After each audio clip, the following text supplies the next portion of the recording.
कांग्रेस ने का घोषणा पत्र, जिसको न्याय पत्र नाम दिया है, कांग्रेस अन्याय के पहाड़ पे बैठी हुई सदैव पूरी देश के किसान, गरीब, मजदूर, युवा सबके साथ अन्याय करते हुए उन्होंने अपना समय गुजारा। ऐसे में उनके द्वारा न्याय शब्द उनके मुंह पे शोभा नहीं देता है।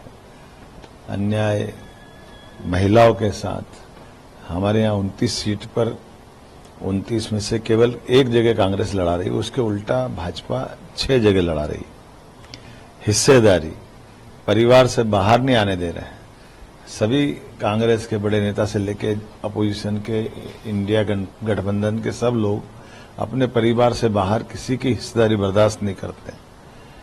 अन्याय कहां कहां कौन कौन से घोटाले उनके द्वारा नहीं किए गए, गरीब के साथ, किसान के साथ, मजदूर के साथ, किसी का भी कोई भी पैसा उनके हक का कभी उनके खाते में नहीं जाने दिया।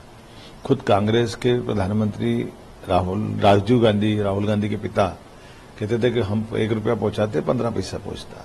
उसके उलट माननीय मोदी जी के नेतृत्व में पूरा का पूरा पैसा संबंधित हितधारकों को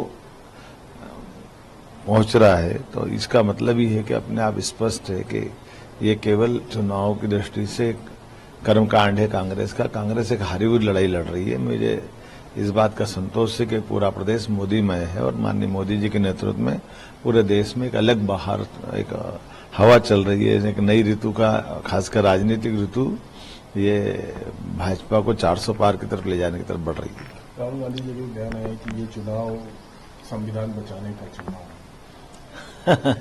जिसने संविधान का माखौल उड़ाया, जिनके पूर्वजों ने संविधान में संशोधन करके संविधान के मूल स्वरूप को विकृत किया, धारा 370 के माध्यम से पूरे देश में कश्मीर की एक अलग छवि बनाई, जिसके कारण से 40,000 से ज्यादा लोगों का प्राण गए।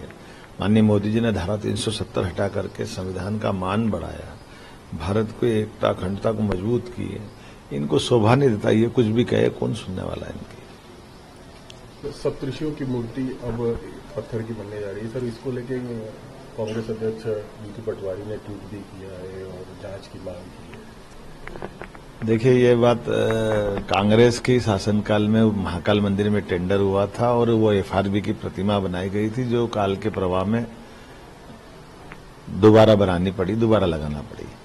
लेकिन मुझे इस बात का संतोष है कि हमारे संस्कृति मंत्रालय ने प्रस्ताव तय किया और हमने भी निश्चित किया कि मंदिर के अंदर तो पत्थर की प्रतिमा लगना चाहिए और ठोस पत्थर की प्रतिमा लगना चाहिए। वो एक बड़ा कार्यक्रम था, एक उसका कल्पनाशीलता थी कि एक बार में सबको दिखा दें, तो उस नाते से तत्कालीन समय के कुछ समय के लिए तो FRB की प्रतिमा कुछ ठीक हो सकती है।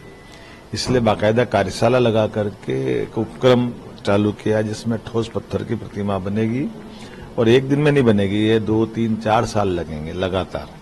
और ये जो अभी बनाई हुई है FRB की प्रतिमा, इस प्रतिमाओं को और अन्य जगह लगा करके चौराहे वगैरह पर के शहर के सौंदर्यीकरण में काम करेंगे, लेकिन महाकाल मंदिर के अंदर ठोस पत्थर की प्रतिमा लगा करके, क्योंकि मंदिर में प्रतिमा हमेशा पूरे देश दुनिया में जहां भी मंदिर बनते हैं, हिंदू मंदिर, अगर वो प्रतिमा बनेगी तो पत्थर की बनती है।